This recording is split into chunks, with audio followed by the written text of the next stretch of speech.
मेरा नाम शोभा है। मेरी शादी को 5 साल हो गए हैं। मेरा एक 3 साल का बेटा भी है। मैं अपनी ससुराल में बहुत खुश रहती हूँ और अपने आप को बहुत भाग्यशाली समझती हूँ कि भगवान ने मुझे इतनी अच्छी ससुराल दी। मेरे ससुराल में मेरे पति के अलावा मेरी सास और मेरी एक जवान नंद भी मौजूद थी। जब मेरी शादी हुई थी तब मेरी नंद की उम्र लगभग 15 साल थी। अब वो 20 साल की हो चुकी थी। मेरी नंद बहुत अच्छी थी, सीधी सादी और मासूम सी। वो देखने में बहुत खूबसूरत थी। मेरे लिए मेरी नंद बिल्कुल मेरी छोटी बहनों जैसी थी। वो मेरी बहुत इज्जत किया करती थी और स्कूल से आने के बाद मेरा घर के काम में भी हाथ बटाती थी, जबकि मेरी सास ज़्यादातर बीमार ही रहती थी, इसलिए वो अपने कमरे से ज़्यादा बाहर नहीं आती थी और उनसे घर का कोई काम भी नहीं होता था। मैं और मेरी नंद ही घर के सारे काम करते थे, जबकि मेरा पति सुबह को अपनी फैक्ट्री जाया करता था। मेरा पति एक बहुत बड़ी फैक्ट्री में वर्कर की नौकरी पर लगा हुआ था। हम लोग अपनी मिडिल क्लास जिंदगी में बहुत खुश थे और बहुत सुकून के साथ जिंदगी गुजार रहे थे। मेरी नंद सुबह में स्कूल जाती थी और स्कूल से आने के बाद अपने कपड़े चेंज करके थोड़ी देर अपने कमरे में आराम किया करती थी। मगर आजकल मैं नोटिस कर रही थी कि मेरी नंद की हरकतें आजकल कुछ बदली बदली सी थी। ये उसकी चढ़ती जवानी की उम्र थी। मैं हमेशा उसके साथ रहती थी। वो पढ़ाई में भी बहुत अच्छी थी। वो इस तरह की लड़की थी कि अगर पढ़ाई में उसके थोड़े से भी नंबर कम आ जाते थे तो वो बहुत परेशान हो जाती थी। वो पढ़ाई में इतनी इंटेलिजेंट थी कि जब भी फ्री होती थी अपनी बुक्स लेकर पढ़ने के लिए बैठ जाती थी। लेकिन आजकल तो उसने अपनी पढ़ाई पर ध्यान देना बिल्कुल ही छोड़ दिया था। न जाने उसे क्या हो गया था कि वो अपनी बुक्स लेकर बैठती ही नहीं थी, बल्कि कमरे के अंदर बंद हो जाती थी। उसके होठों पर हमेशा अजीब सी मुस्कुराहट होती थी। वो रोमांटिक मूवीज देखती थी, सॉन्ग सुनती थी और आजकल तो हर रोज टीवी पर रोमांटिक मूवी लगाकर उसे बड़े ध्यान से देखती थी। मुझे तो ऐसा लगता था जैसे मेरी नंद किसी को पसंद करने लगी है, क्योंकि उसकी हरकतें ही कुछ ऐसी होती जा रही थी। मैं तो उसे बहुत अच्छा समझती थी और आज भी मेरे दिल में उसके लिए बहुत इज्जत है। लेकिन जब मुझे उसकी सच्चाई के बारे में पता चला तो मैं हैरान रह गई थी, क्योंकि आजकल वो हम सब से अलग अलग रहने लगी थी। उसके चेहरे की मुस्कुराहट तो जैसे कहीं खो गई थी। मैं उसके इस उदास चेहरे को देख देखकर बहुत परेशान हो रही थी। मगर एक बात बहुत अजीब थी। मेरी नंद स्कूल जाने से मना करने लगी थी। समझ नहीं आ रहा था कि वो स्कूल जाने से क्यों मना कर रही है। इतनी इंटेलिजेंट लड़की जो अपनी पढ़ाई के लिए हमेशा बहुत सीरियस हुआ करती थी, अब न जाने उसको क्या हो गया था। मैं और मेरी सास उसे समझा बुझाकर स्कूल भेज दिया करते थे तो वो बहुत ज़्यादा परेशान नजर आती थी। उसका इंटर कंप्लीट होने वाला था। उसके स्कूल का आखिरी साल रह गया था। फिर हम लोग उसका एडमिशन कॉलेज में करवाने वाले थे। मेरी नंद शुरू से ही चाहती थी कि वो लॉयर बने, इसलिए हम उसके इस सपने को पूरा करना चाहते थे। लेकिन अब ना जाने वो इतनी खामोश खामोश सी रहती थी और किसी से कोई बात भी नहीं करती थी। अब वो अपनी पढ़ाई से आखिर इतनी दूर क्यों भागने लगी थी। जब वो खुश रहती थी तो लगता था कि कुछ गड़बड़ है, उसका किसी से अफेयर चल रहा है। लेकिन जब वो अपनी पढ़ाई से दूर भागने लगी तो हम लोग कंफ्यूज हो गए थे, न जाने उसको क्या हो गया है। एक दिन मुझे अपनी नंद पर शक होने लगा। मैंने अपनी नंद का पीछा किया तो एक दिन ये देखकर मैं दंग रह गई कि वो जितनी सीधी हम लोगों के सामने बनती थी ऐसी नहीं थी, क्योंकि उसकी सारी सच्चाई खुलकर मेरे सामने आ चुकी थी। क्योंकि मेरी नंद का नाम आंचल था। घर में सब लोग उसे बहुत प्यार किया करते थे। हालांकि वो मेरे पति की भी लाडली थी। मेरे पति के पिता की मौत उनके बचपन में ही हो गई थी। उन्होंने अपनी बहन को एक पिता की तरह पाला था, क्योंकि जब मेरे ससुर जी की मौत हुई थी तो मेरी नंद बहुत छोटी थी। मेरा पति कम उम्र से ही घर की जिम्मेदारियों में बंधकर रह गया था। मेरे ससुराल में मेरे ससुर जी के मरने के बाद इस घर के हालात बहुत ज़्यादा खराब हो गए थे। मेरे पति ने अपनी मेहनत से घर के हालात को सुधारा था। मेरी नंद बचपन से ही बहुत समझदार थी। मेरे पति ने अगर उसकी कभी घर के हालातों से मजबूर होकर उसकी ख्वाहिशों को पूरा नहीं किया तो उसने कभी अपने भाई से शिकायत नहीं की थी। मेरे पति की जिंदगी इसी तरह से गुजर रही थी। उन्होंने घर के हालात को बिल्कुल ठीक कर लिया था और फिर जब वो जवान हुए तो उनकी माँ मुझे देखने के लिए आई थी। उन्होंने मुझे देखते ही अपने बेटे के लिए पसंद कर लिया था। इस तरह मेरी अपने पति के साथ शादी हो गई। मैं अपनी ससुराल में आई तो मेरी नंद और सास मेरे घर में आने से बहुत खुश हुई थी। मेरी सास मुझे अपनी बेटी और मेरी नंद मुझे अपनी बहन समझती थी, जबकि मेरा पति मुझसे बहुत प्यार करता था। इस घर में आने के बाद मुझे कभी भी पता नहीं चला कि मैं अपनी ससुराल में नहीं, बल्कि मुझे तो ऐसा लगता था जैसे मैं अभी भी अपनी माँ और बहनों के बीच हूँ। मेरी सास, जो कि अब बीमार रहने लगी थी, अपनी बीमारी की वजह से उनसे घर का कोई काम नहीं होता था। मेरी नंद बहुत अच्छी थी। वो जब भी मुझे अकेला काम करते हुए देखती थी, मेरे साथ ज़रूर काम में हाथ बटाया करती थी। हम दोनों नंद भाभी एक दूसरे से बहुत प्यार करते थे और हम दोनों ज़्यादातर एक तरह के ही कपड़े पहनते थे। शुरू से ही मुझे साड़ियाँ पहनने का ज़्यादा शौक नहीं था। मैं हमेशा से ही सूट पहनती थी, इसलिए जैसे कपड़े मैं अपने लिए खरीदती थी वैसे ही अपनी नंद के लिए भी ले लिया करती थी। मेरी नंद की चॉइस भी बहुत अच्छी थी। हम दोनों ज़्यादातर एक साथ मार्केट जाया करते थे और मार्केट से आते हुए गोलगप्पे भी खाया करते थे। हम दोनों नंद भाभी के बीच इतना प्यार था कि सब लोग हमें देखकर कहते थे कि ये दोनों नंद भाभी लगती ही नहीं है, ऐसा लगता है कि छोटी बड़ी बहनें हैं। मेरी सास भी बहुत खुश होती थी कि उनके घर की बहू इतनी अच्छी है कि उसने अपने ससुराल को हमेशा अपना मायका समझा और ससुराल के लोगों को उसने हमेशा अपने परिवार की तरह प्यार दिया। मेरी नंद की दोस्तें उससे कहती थी, कभी हमारे साथ भी बैठकर अपनी अच्छी बुरी बातें शेयर कर लिया करो। मगर मेरी नंद हमेशा अपनी दोस्तों से कहती थी कि मेरी भाभी बहुत अच्छी हैं, वो मेरी भाभी नहीं बल्कि मेरी दोस्त है, मेरी बड़ी बहन है। मैं अपनी हर अच्छी बुरी बात अपनी भाभी से ही करती हूँ, जिस पर मेरी नंद के दोस्तों को बहुत बुरा लग जाता था। मेरी नंद का बिहेवियर था ही इतना खुश मिजाज कि वो अपनी बातों से सबको खुश कर दिया करती थी। फिर उसके बाद जब मुझे गुड न्यूज़ मिली तो मेरे घर में चारों तरफ खुशियां ही खुशियां फैल गई थी। मैंने 9 महीने बाद एक प्यारे से बेटे को जन्म दिया था। जब मैं प्रेग्नेंट हुई थी तो मेरी कम उम्र की नंद ने घर के सारे काम खुद ही किए थे। मैं कभी किसी काम को हाथ भी लगाती तो वो कहती कि भाभी, आपकी तबीयत ठीक नहीं है, आपको ऐसी कंडीशन में काम नहीं करना चाहिए। और मेरी सास से भी वो कोई काम नहीं करवाती थी। कहती थी, माँ आपकी भी तबीयत ठीक नहीं है, आप लोग बेफिक्र रहो, मैं घर के सारे काम आराम से कर लेती हूँ। हम दोनों सास बहू आंचल के लिए बहुत परेशान रहते थे। एक तो वो बेचारी अपनी पढ़ाई भी करती थी, ऊपर से घर के सारे काम भी किया करती थी। मैं हमेशा अपनी नंद से कहती थी कि तुम जिस घर में भी जाओगी उस घर को रोशन करके रख दोगी, तुम्हारे ससुराल वाले हमेशा तुमसे बहुत खुश रहेंगे। मेरी बात पर मेरी नंद कहती थी कि आप बिल्कुल सही कहती हो भाभी, आखिरकार मुझे भी तो इतनी अच्छी भाभी मिली है, इसलिए मैं अपनी भाभी की तरह ही बन गई हूँ, ताकि जिस तरह से मैं आपसे खुश हूँ इस तरह से मेरे ससुराल वाले भी मुझसे खुश रह सके। मेरी नंद की बातें मुझे बहुत पसंद आती थी। मैं जब अपने मायके जाती थी तो अपनी बड़ी बहन को परेशान देखकर मैं भी परेशान हो जाती थी, क्योंकि मेरी बहन हमेशा अपनी ससुराल में परेशान रहती थी। मेरी और मेरी बड़ी बहन की शादी साथ में हुई थी। हम दोनों की बारात एक ही दिन आई थी।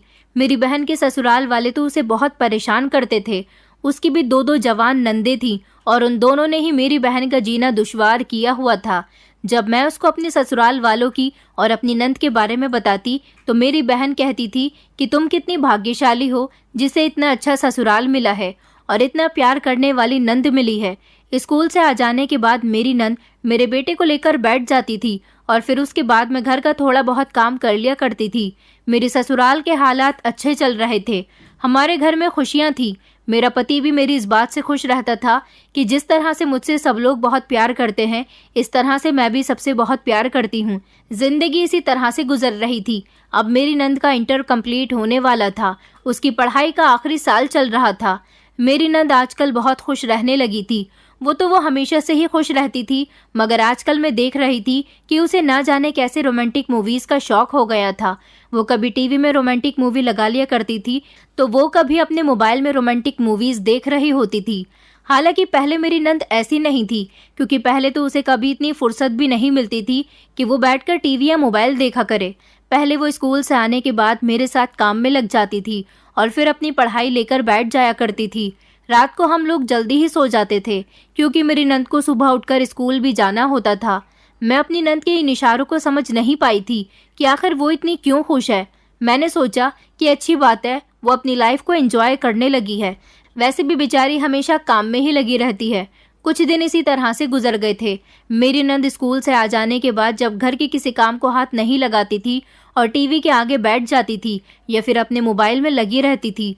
पहले मेरी नंद मेरे साथ भी काफ़ी देर तक बातें करती थी। हम दोनों खूब हंसी मजाक किया करते थे।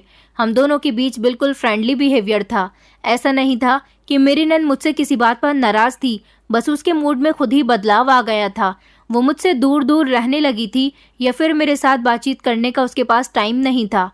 फिर मैं इग्नोर कर देती थी और सोचती थी कि उसकी भी अपनी पर्सनल लाइफ है, वो शायद अपनी लाइफ में बिजी हो गई होगी, आखिर वो अब बड़ी हो रही है। इस तरह से मेरे साथ कब तक बच्ची बनी रहेगी। मेरी नंद रात को खाना जल्दी ही खाकर कमरे के अंदर चली जाती थी और मैं और मेरे पति रात को एक साथ खाना खाते थे, जबकि मुझे अपनी सास को जल्दी ही खाना देना होता था क्योंकि उन्हें दवाई भी खानी होती थी, इसलिए वो जल्दी खाना खाने के बाद सो जाया करती थी। जब मेरा पति घर आता था तो हम तीनों एक साथ बैठकर खाना खाया करते थे, लेकिन आजकल मेरी नंद खाना जल्दी खाने के बाद अपने कमरे में जाने लगी थी, इसलिए मैं अपने पति का इंतजार करती रहती थी कि कब मेरा पति आए और मैं अपने पति के साथ खाना खाऊं। जैसे ही मेरा पति घर आता था तो हम दोनों एक साथ खाना खाते थे। एक दिन मेरे पति ने मुझसे पूछ भी लिया कि आंचल को क्या हो गया है, आजकल वो हमारे साथ खाना नहीं खाती, क्या जल्दी खाना खा लेती है। मैंने अपने पति से कहा कि जी, वो जल्दी ही खाना खाने के बाद अपने कमरे में चली जाती है, शायद थक जाती होगी। लेकिन धीरे धीरे मुझे अपनी नंद पर शक होने लगा था, क्योंकि दिन बढ़ने के साथ साथ उसके बिहेवियर में भी काफ़ी सारा बदलाव आ गया था। लेकिन अब जो मैंने अपनी नंद की हरकतें देखनी शुरू की, उसकी हरकतों को देखने के बाद तो मुझे ऐसा लगता था कि वो हम लोगों का भरोसा तोड़ने की कोशिश कर रही है और किसी दिन हम लोगों की इज्जत के साथ खेल जाएगी। वो सुबह सुबह स्कूल जा रही थी जब मैंने उसे रोक लिया। मैंने उससे कहा, आंचल ज़रा इधर तो आओ, मेरी बात सुनो। वो आकर मेरे सामने खड़ी हो गई। मैंने उसे सर से लेकर पैर तक गौर से देखा था। मैंने कहा, ये तुम क्या करके स्कूल जा रही हो। मेरी बात पर मेरी नंद कहने लगी, क्या हो गया है भाभी, आपकी बात का क्या मतलब है। मैं कुछ समझी नहीं। मैंने कहा, आखिर तुम ये किस होलिये में स्कूल जा रही हो। तुमने अपनी आंखों में काजल लगाया हुआ है, होठों पर लिपस्टिक है, चेहरे पर क्रीम भी नजर आ रही है। आखिर तुम मेकअप करके स्कूल क्यों जा रही हो। आज से पहले तो तुम कभी ऐसी हालत में स्कूल नहीं जाती थी। मेरी बात सुनकर मेरी नंद घबरा गई थी और कहने लगी कि नहीं नहीं भाभी, आपको गलत फहमी हो रही है। मैंने ना तो कोई क्रीम लगाई है और ना ही लिपस्टिक लगाई है। मेरा फेस तो वैसे भी फेयर ही है, बस मैंने आंखों में काजल ज़रूर लगाया है। मैंने कहा, नहीं नहीं, मुझे तुम्हारे चेहरे पर मेकअप साफ नज़र आ रहा है और फिर तुम झूठ भी बोलने लगी हो। मैं तो सोच भी नहीं सकती थी। मेरी बात पर वो शर्मिंदा होते हुए कहने लगी कि जी भाभी, मैंने थोड़ा सा मेकअप किया हुआ है। मैंने कहा, क्यों, क्या तुम्हारे स्कूल में पार्टी है। तो अचानक मेरी बात पर मेरी नंद कहने लगी कि जी जी भाभी, स्कूल में पार्टी है, मैं आपको बताना भूल गई थी। मैंने कहा, अच्छा चलो ठीक है, आज पार्टी है इसलिए मेकअप करके चली जाओ, मगर आगे से मत जाना क्योंकि स्कूल में मेकअप अलाउ नहीं होता। न जाने आजकल मेरी नंद के दिल में क्या चल रहा था। मैंने उसकी इन हरकतों को ज़्यादा नोटिस तो नहीं किया था, लेकिन एक दिन हम सब लोग बहुत परेशान हो गए क्योंकि मेरी नंद घर नहीं आई, जबकि उसके घर आने का टाइम हो गया था, लेकिन वो अभी तक घर नहीं आई थी। न जाने वो कहाँ चली गई थी। उसके स्कूल की छुट्टी 1:30 बजे तक हो जाती थी, लेकिन आज तो 2:30 बजने वाला था और मेरी नंद का अभी तक कुछ अता पता ही नहीं था। मेरी सास भी आंचल के बारे में कई बार पूछ चुकी थी। मैं बार बार उनको यही कह रही थी कि वो बस आती ही होगी, लेकिन मेरी सास कह रही थी कि आज तक तो उसे कभी देर नहीं हुई, तो आज कैसे देर हो गई। देखो, अगर वो आधे घंटे तक भी नहीं आती है तो फिर तुम उसके भाई को कॉल करके घर बुला लेना। मैंने अपनी सास को तसल्ली दी थी कि वो घर आ जाएगी, आप परेशान मत हो। वैसे भी मेरी सास बीमार थी, मैं उन्हें किसी तरह की परेशानी नहीं देना चाहती थी। मेरी कुछ समझ में नहीं आ रहा था कि मैं क्या करूं। मैं अपने पति को ये बात नहीं बताना चाहती थी क्योंकि मेरा पति परेशान हो जाता। मैंने सोचा था कि मैं ये बात अपने पति से छुपा लेती हूँ और अपने बेटे को गोद में लेकर मैं अपनी नंद को तलाश करने के लिए घर से निकल गई थी। मैंने सोचा कि मैं उसके स्कूल जाकर देखती हूँ कि वो वहाँ पर है या नहीं। अपनी सास को तो मैं उनके कमरे में तसल्ली से भेज चुकी थी, उनसे कहा था कि वो थोड़ी ही देर में आ जाएगी, मगर वो तो अभी तक नहीं आई थी। मैं जानती थी कि मेरी सास अभी भी अपनी बेटी के लिए परेशान हो रही होंगी। मैं जल्दी से रिक्शा में बैठकर अपनी नंद के स्कूल चली गई थी। वहाँ जाने के बाद मैंने देखा कि स्कूल की छुट्टी तो हो चुकी थी और सारी ही लड़कियाँ अपने अपने घर जा चुकी थी। मैंने वहाँ की सिक्योरिटी गार्ड से पूछा, क्या स्कूल की छुट्टी हो गई है। तो वो कहने लगा कि स्कूल की छुट्टी हुए तो 1 घंटे से ज़्यादा हो गया है और सारी ही लड़कियां स्कूल से जा चुकी हैं। अब सिर्फ स्कूल के अंदर स्कूल की थोड़ी सी टीचर्स बाकी रह गई हैं और वो भी थोड़ी देर के बाद अपने घर चली जाएंगी। मैं परेशान हो गई थी और फिर मेरे दिमाग में आया कि कहीं मेरी नंद अपनी दोस्तों के साथ तो नहीं चली गई। शायद वो उनके घर चली गई होगी। मुझे अपनी नंद के कुछ दोस्तों के घर के एड्रेस के बारे में पता था, क्योंकि वो मुझे किसी काम के लिए अपनी 1-2 दोस्तों के घर लेकर जा चुकी थी। इसलिए मैं उसके दोस्तों के घर भी चली गई। एक एक करके मैं अपनी नंद की सारी दोस्तों के पास चली गई थी और सबके घर से ही मुझे अपनी नंद के बारे में कुछ भी पता नहीं चला था। मेरी नंद की एक दोस्त और रह गई थी। मैं जब उसके घर गई तो उसके घर से मुझे एक बात पता चली थी। मेरी नंद की दोस्त ने मुझे बताया था कि आंचल की आजकल किसी लड़के से बातचीत हो रही है। मैंने चौंकते हुए उससे कहा, अच्छा, वो लड़का कौन है और कहाँ रहता है? उसने कहा कि जिस लड़की से वो बातचीत करती है वो बहुत ज़्यादा हैंडसम है। मैंने कहा, मैंने तुमसे जो पूछा है मुझे उसका जवाब दो। मैंने तुमसे कब पूछा कि वो हैंडसम है या नहीं? वो लड़का कौन है और कहाँ रहता है? मुझे उसके बारे में बताओ, क्योंकि आंचल अभी तक घर नहीं पहुंची है। न जाने वो कहाँ चली गई। तो उसके दोस्त ने कहा कि मैं उस लड़की के बारे में कुछ नहीं जानती, बस मुझे इतना पता है कि उस लड़की का नाम श्लोक है।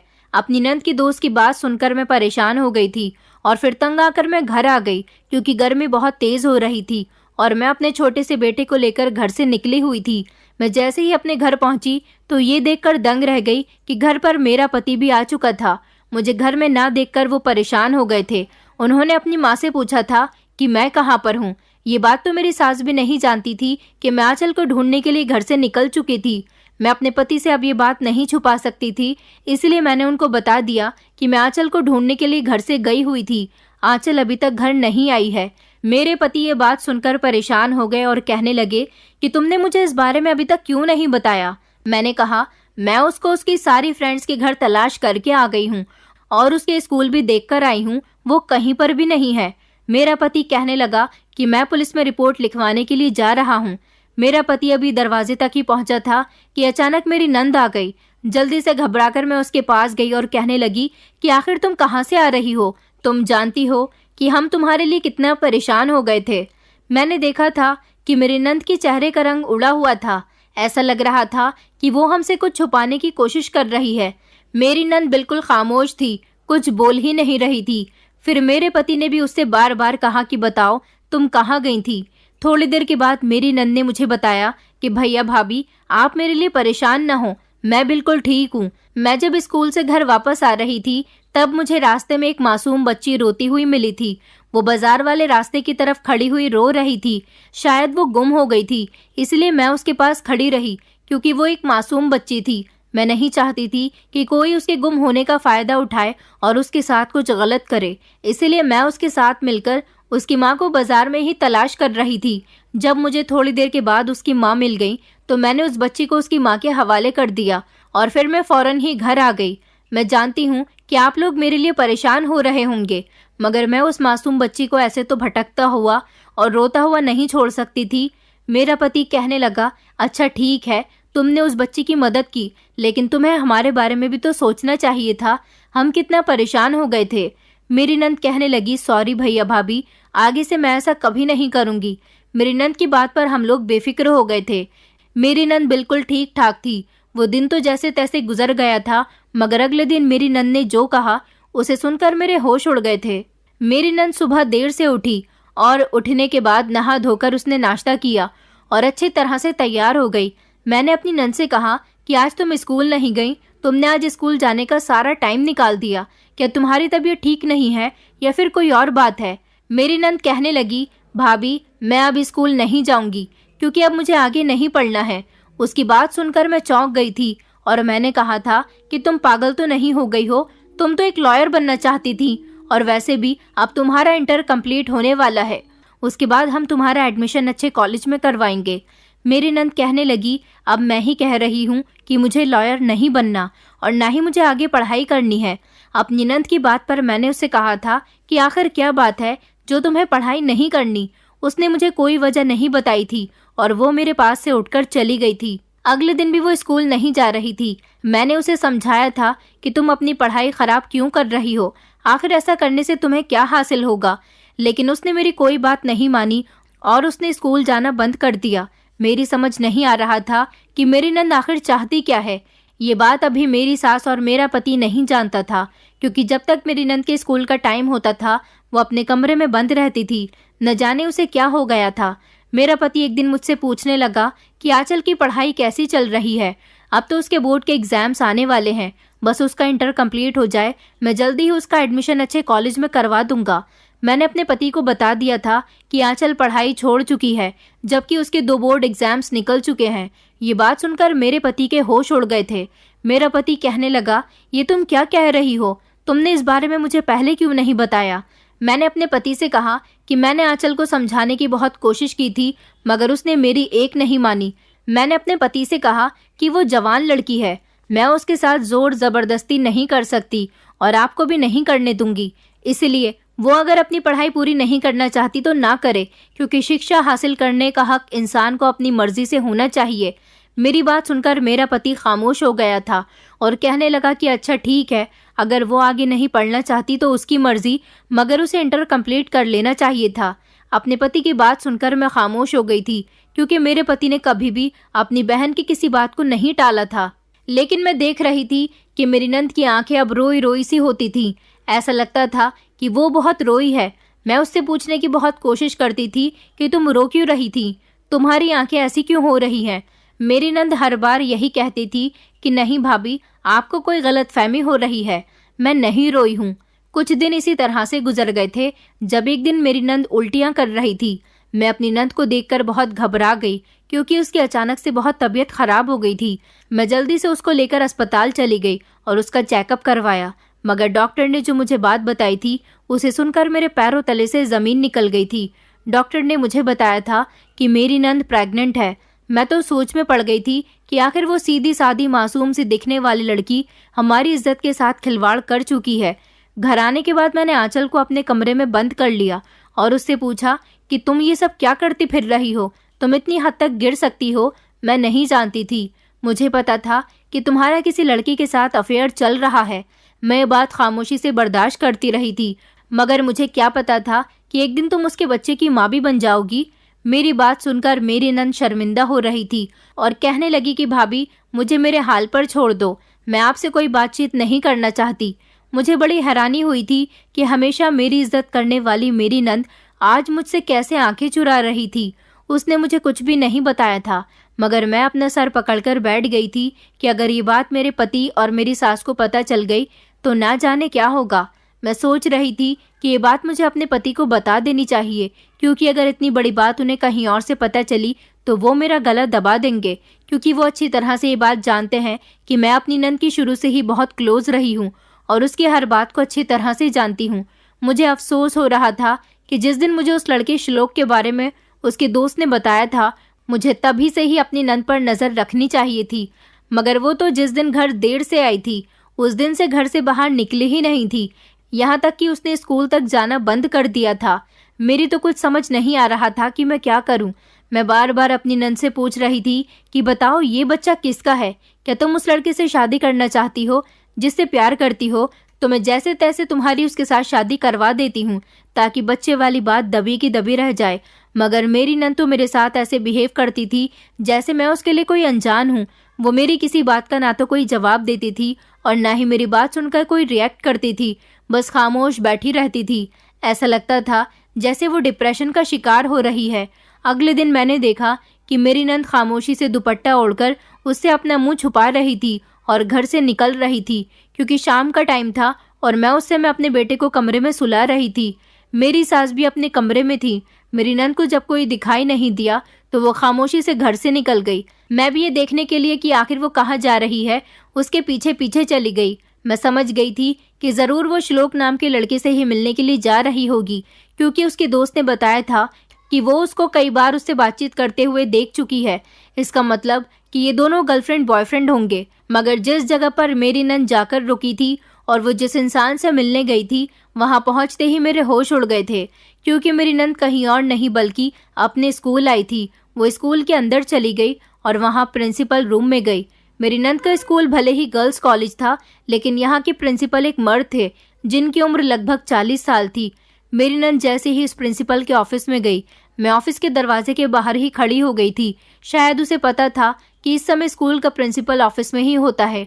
उसने जाते ही रोना शुरू कर दिया और प्रिंसिपल से कहने लगी कि आपने मेरे साथ बहुत गलत किया, भगवान आपको कभी माफ नहीं करेगा। आपको नहीं पता कि मैं आपकी वजह से कितनी बड़ी तकलीफ से गुजर रही हूँ। मैं आपके बच्चे की माँ बन गई हूँ।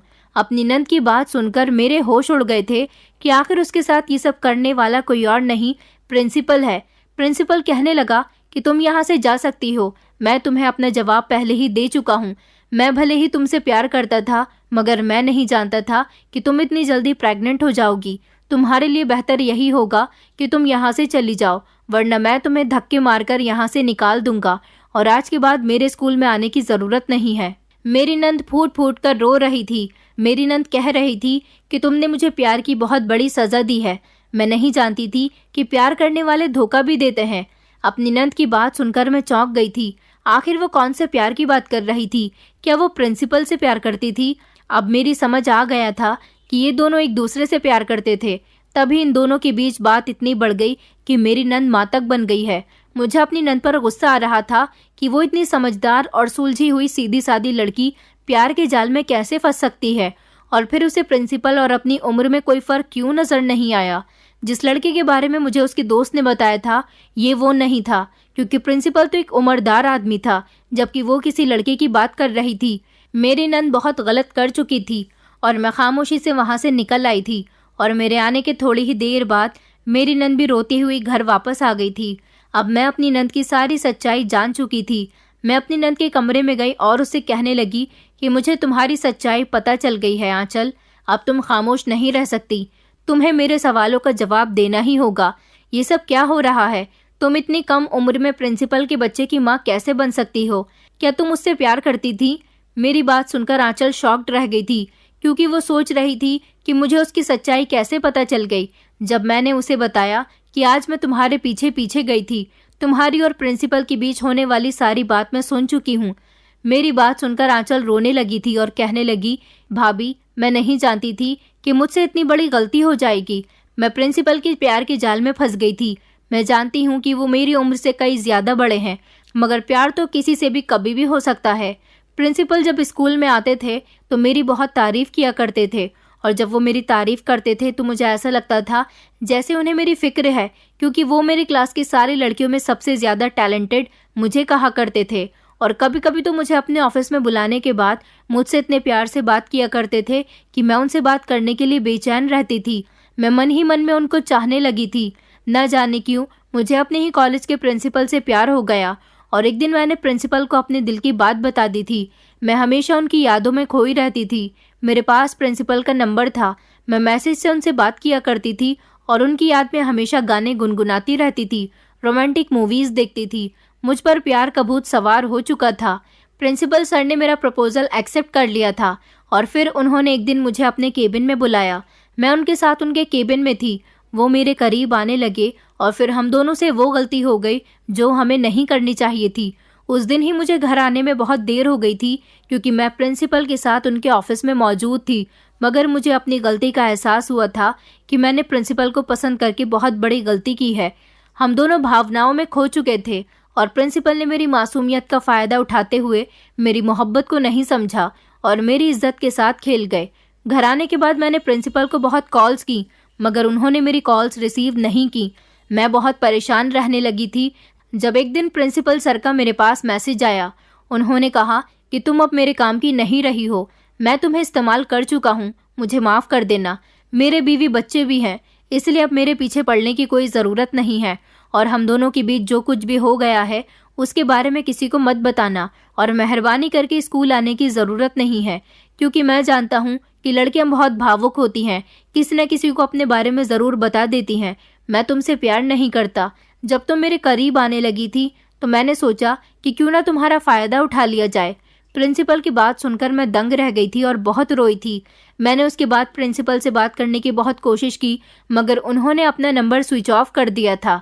यही वजह थी कि मैंने स्कूल जाना भी छोड़ दिया था। मैं आगे नहीं पढ़ना चाहती। मैं नहीं चाहती थी कि मेरी इस कंडीशन के बारे में किसी को कुछ भी पता चले। तभी तो मैं आपसे भी दूर दूर रहती थी, ताकि आपके साथ रहूंगी तो आपको भी बातों बातों में कुछ ना कुछ बता ही दूंगी। मैं बहुत परेशान हो गई थी। मेरी समझ नहीं आ रहा था कि मैं क्या करूं, लेकिन जब उस दिन मुझे पता चला कि मैं प्रेग्नेंट हूं तो मुझसे रहा नहीं गया और मैंने सोच लिया था कि मैं प्रिंसिपल से बात करके ही रहूंगी। मैंने प्रिंसिपल के दूसरे नंबर पर कॉल की, जो उनके घर का नंबर था, और उन्होंने मुझे सख्त मना किया हुआ था कि इस नंबर पर कभी भी मुझे कॉल मत करना। लेकिन अब मैं ये बात उन्हें बताना चाहती थी कि मैं प्रेग्नेंट हूँ और अब वो मेरी मदद करें। तो उन्होंने कहा था कि मैं तुम्हें पहले ही बता चुका हूँ, मैं बीवी बच्चों वाला इंसान हूँ, मैं अपना घर खराब नहीं करना चाहता और आज के बाद मुझसे बात करने की कोशिश मत करना, वरना मैं तुम्हारी हकीकत बता दूंगा कि तुम ही मेरे पीछे पड़ी हुई थी। उसके बाद प्रिंसिपल सर ने मेरी कोई बात नहीं सुनी। मैं आज उनसे फेस टू फेस बात करने के लिए स्कूल गई थी, मगर आज भी उन्होंने मुझे वहां से निकल जाने के लिए कह दिया। आप मेरी सच्चाई जान चुकी हैं। मुझे पता था कि आपको मेरे बारे में ज़रूर पता चल जाएगा, क्योंकि जब आपको ये बात पता चल चुकी है कि मैं प्रेग्नेंट हूँ, यही बात आपके लिए बहुत बड़ी है। मैंने अपनी नंद से कहा कि अच्छा, तुम्हारी दोस्त ने मुझे श्लोक नाम के लड़के के बारे में बताया था, क्या तुम्हारी उससे बातचीत थी? मेरी नंद कहने लगी, हाँ, वो रास्ते में खड़ा हो जाया करता था, वो मुझसे प्यार करता है, मगर मैं उससे कोई प्यार नहीं करती। कहते हैं ना कि प्यार अंधा होता है। मुझे अपने स्कूल के उम्रदार प्रिंसिपल से प्यार हो गया था और मैं उसकी मोहब्बत का शिकार हो गई। मैंने उस लड़के की मोहब्बत को ठुकरा दिया था। वो मुझसे बातचीत करने की कोशिश करता था, मगर मैं उससे बात नहीं करती थी। मैंने उसके प्रिंसिपल के बारे में किसी को भी नहीं बताया था। मेरी कोई दोस्त इस बारे में नहीं जानती।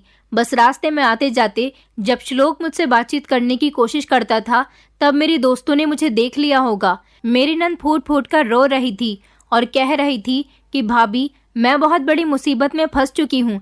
अब मैं क्या करूँ? अगर भैया को इस बारे में पता चल गया तो वो मुझे जान से मार देंगे, क्योंकि बचपन से लेकर अब तक उन्होंने मुझ पर बहुत भरोसा किया है। मैं कहने लगी कि आंचल, तुम इतनी समझदार लड़की थी, आखिर तुम इतनी बड़ी गलती कैसे कर सकती हो? मेरी नंद कहने लगी, भाभी, ये तो मुझे भी नहीं पता कि मुझसे इतनी बड़ी गलती कैसे हो गई। आज मैं अपनी गलती पर बहुत पछता रही हूँ। मैं चाहती थी कि मेरी नंद की इज्जत इस घर में उसकी माँ और भाई के सामने बनी रहे। मैं आंचल के लिए बहुत परेशान हो रही थी। सबसे ज्यादा बुरा तो मुझे इस बात का लग रहा था कि उसको मोहब्बत कैसे इंसान से हुई थी, और चलो मोहब्बत अगर हो ही गई थी तो उस प्रिंसिपल को उसकी इज्जत के साथ इस तरह से खिलवाड़ नहीं करना चाहिए था। अब आंचल की जिंदगी बर्बाद करने के बाद उसे अपनी फैमिली की परवाह हो रही थी, जबकि उसने आंचल की इज्जत की कोई परवाह नहीं की। कभी कभी लड़कियों को भी अपने आप पर काबू करना चाहिए, हर बार लड़के ही दोषी नहीं होते। मेरी नंद ने खुद ही प्रिंसिपल को बढ़ावा दिया था, तभी आज उसने उसके साथ ये सब कुछ किया था। लेकिन भगवान ने मेरी नंद को किस तरह से बचाया था, ये मैं आपको बताती हूँ। कई दिन इसी तरह से गुजर गए थे। मेरी नंद अब 3 महीने की प्रेग्नेंट हो चुकी थी और पिछले 3 महीने से मैंने उसके इस राज को घर वालों से छुपाया हुआ था। वो जब भी अपनी माँ के कमरे में जाती थी तो ढीले ढाले कपड़े पहन लेती थी और बड़े दुपट्टे से खुद को अच्छी तरह से ढक लिया करती थी, ताकि उसकी माँ को उसकी किसी भी हरकत पर शक न हो। और अपने भाई के सामने तो वो आती ही नहीं थी। मगर हम ये राज कब तक छुपा सकते थे? हम परेशान थे कि जिस दिन उसके 9 महीने पूरे हो जाएंगे, ये राज सबके सामने आ ही जाएगा। एक दिन हमारे घर पर श्लोक आया था। मैं जल्दी से उसे अपने कमरे में ले आई थी। वहां पर मेरी नंद भी मौजूद थी। जब उसने आंचल से कहा था कि मैं तुमसे शादी करना चाहता हूँ, मैं तुम्हें कई बार प्रपोज कर चुका हूँ, मगर तुमने एक बार भी मेरे प्रपोजल का जवाब नहीं दिया। अब तुम्हें देखे हुए काफी समय हो गया था। मेरे घर वाले मेरी शादी कहीं और करना चाहते हैं, मगर मैं तो तुमसे प्यार करता हूँ। मैं आज भी तुम्हारे जवाब का इंतजार कर रहा हूँ। मेरे घर वाले मेरी शादी कर रहे हैं, तो मैंने सोचा कि एक बार फिर मैं तुमसे तुम्हारी मर्जी पूछ लेता हूँ। इसलिए मैं तुम्हारे घर पर आया था, ताकि तुम मुझे मिल जाओ और मैं तुमसे बात कर सकूं। मगर तुम्हारी भाभी मुझे यहाँ कमरे में ले आई है। श्लोक की बात पर मेरी नंद नजर झुकाकर बैठी हुई थी। फिर मैंने श्लोक से कहा कि आंचल भी तुमसे प्यार करती है। मेरी बात पर अचानक चौंक कर आंचल ने मुझे देखा था। फिर मैंने उसे आंखों का इशारा किया। फिर उसने अपनी घबराहट को कम किया था। मेरी बात सुनकर श्लोक के चेहरे पर मुस्कुराहट आ गई थी। वो आंचल की तरफ देखकर कहने लगा, क्या सच में तुम मुझसे प्यार करती हो? आंचल ने अभी कोई रिएक्ट नहीं किया था। जब मैंने आंचल की प्रेगनेंसी के बारे में उसे बता दिया और कहा कि ये बच्चा उसके स्कूल के प्रिंसिपल का है, इसके बाद मैंने श्लोक को आंचल की पूरी कहानी बता दी थी। तुम जानते हो ना कि हम गरीब लोग हैं, उन लोगों के खिलाफ कुछ नहीं कर सकते। ऐसी हालत में आंचल को कोई नहीं अपनाएगा। तुम्हारे सामने सारी सच्चाई है। क्या तुम अभी भी आंचल को एक्सेप्ट करोगे? मेरी बात सुनकर पहले तो काफी देर तक श्लोक गहरी सोच में पड़ गया था। फिर थोड़ी देर के बाद उसने जो कहा उसे सुनकर हम दोनों के ही होश उड़ गए थे। श्लोक मेरी नंद से सच्ची मोहब्बत करता था, इसलिए उसने कहा था कि मैं आंचल को एक्सेप्ट करने के लिए तैयार हूँ और उसके आरोपी को भी सजा दिलवाना चाहता हूँ। उसकी बात सुनकर हम दोनों बहुत खुश हुए थे। एक श्लोक था जो आंचल से इतनी मोहब्बत करता था कि उसके बारे में सब कुछ जानकर भी उसने आंचल को एक्सेप्ट कर लिया था और उसने अपने घर वालों को हमारे घर रिश्ता लेकर भेज दिया था। वैसे भी श्लोक का उसकी माँ के अलावा कोई भी नहीं था। इस तरह इज्जत के साथ मेरी नंद की शादी हो गई थी, क्योंकि श्लोक के अंदर कोई कमी नहीं थी और मेरे पति को मैंने बता दिया था कि ये दोनों एक दूसरे को पसंद करते हैं। इसलिए मेरे पति ने भी अपनी बहन की पसंद पर इनकार नहीं किया था और मेरी नंद की शादी श्लोक के साथ हो गई। शादी के कुछ दिन बाद ही श्लोक आंचल को लेकर दुबई चला गया। उसने अपना काम वहीं पर शुरू कर लिया और आंचल के साथ खुशी खुशी रहने लगा। वो आंचल को इसीलिए दुबई लेकर गया था ताकि उसकी प्रेगनेंसी के बारे में किसी को कुछ पता न चले। अगर वो यहाँ रहती तो जरूर उसके ससुराल में और मायके में ये खबर फैल जाती कि आंचल पहले से ही प्रेग्नेंट है। श्लोक ने बहुत समझदारी दिखाई थी और यही वजह है कि वो दोनों दुबई में बहुत खुश हैं और श्लोक वहाँ जाने के बाद कामयाब हो गया। ये सब जिस तरह से मैंने आपको अपनी कहानी में एक आसान तरीके से बताया है, ये सब करना हमारे लिए कोई आसान नहीं था, बल्कि कई सारे झूठ बोलने के बावजूद उन दोनों की जिंदगी खुशहाल हो सकी थी। श्लोक आंचल के आरोपी को सजा दिलवाना चाहता था, मगर आंचल ने कहा कि उसे उसके हाल पर छोड़ दो। कहते हैं ना कि इंसान जब किसी के साथ बुरा करता है तो उसके साथ भी बुरा होता है। कुछ समय के बाद स्कूल के प्रिंसिपल के स्कूल में एक दिन भीषण आग लग गई थी, जिसमें कई सारी लड़कियां जलकर राख हो गईं। प्रिंसिपल तो बच गया था, लेकिन वो पूरी तरह से बर्बाद हो चुका था, क्योंकि उसका जो कुछ भी था वही स्कूल था। स्कूल में जब आग लगी थी तो उसके बाद वहां की सारी लड़कियों ने स्कूल जाना छोड़ दिया।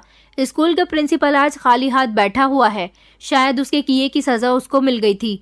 भगवान ने श्लोक और आंचल की अपनी कोई औलाद उनको नहीं दी। जो बच्चा पहले ही आंचल के पेट में था, वही बच्चा आज दुनिया में उनके साथ है और वो दोनों अपने बच्चे के साथ बहुत खुश हैं। इस तरह मेरी नंद आंचल आज भी सब लोगों की नज़र में बहुत अच्छी है और मैं भी अपने ससुराल में बहुत खुश हूँ। आज इस बात को 8 साल गुजर चुके हैं। मेरी सास तो इस दुनिया में नहीं है, लेकिन मैं अब 3 बच्चों की माँ हूँ और अपने परिवार में बहुत खुश हूँ। दोस्तों, उम्मीद करती हूँ आपको हमारी कहानी पसंद आई होगी। कहानी पसंद आई है तो वीडियो को लाइक करें, चैनल पर नए हैं तो चैनल को सब्सक्राइब करें और हाँ, नोटिफिकेशन बेल को ज़रूर दबाएं ताकि अगली अपडेट सबसे पहले आपको मिले।